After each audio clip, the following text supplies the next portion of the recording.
महाभारत केवल युद्ध का आख्यान नहीं, बल्कि राजनीति और कूटनीति का सबसे बड़ा केस स्टडी है। और अगर हम इसे मॉडर्न पॉलिटिक्स और इंटरनेशनल रिलेशंस की दृष्टि से देखें, तो ये यूनाइटेड नेशन से लेकर आज की ग्लोबल डिप्लोमेसी तक गहरी सीख देता है। हस्तिनापुर का दरबार एक पार्लियामेंट्री मॉडल जैसा है, जहां अलग-अलग एडवाइजर्स भीष्म, द्रोण, विदुर, कृपाचार्य अपनी राय रखते हैं, लेकिन डिसीजन मेकिंग अक्सर पावर पॉलिटिक्स से इन्फ्लुएंस होती है। ये आज की पार्लियामेंट्स की तरह है, जहां सही सलाह होते हुए भी वेस्टेड इंटरेस्ट्स और पॉलिटिकल लॉबीज हावी हो जाते हैं।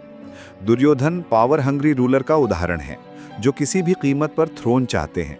वे मॉडर्न अथॉरिटेरियन लीडर्स की तरह हैं, जिनके लिए एथिक्स से ज्यादा सत्ता मायने रखती है, जबकि युधिष्ठिर डेमोक्रेटिक और कंसेंसस ड्रिवन लीडर का प्रतीक हैं, जो कोएलिशन और मॉरल पॉलिटिक्स पर विश्वास करते हैं।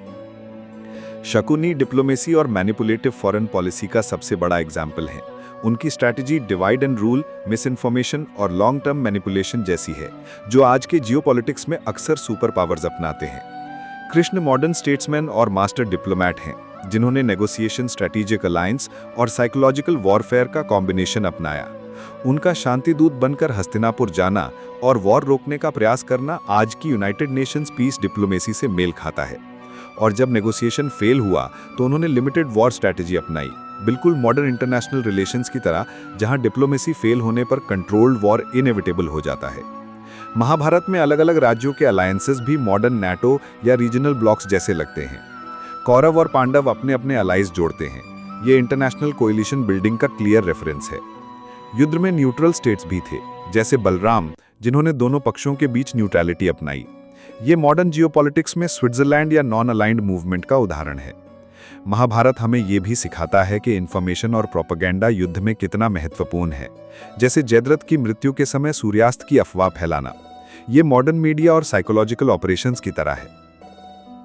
पॉलिटिक्स में एथिक्स बनाम पावर की लड़ाई महाभारत का मुख्य थीम है। युधिष्ठिर और कृष्ण एथिकल डिप्लोमेसी का प्रतीक हैं, जबकि दुर्योधन और शकुनी अनएथिकल रियल पॉलिटिक्स के।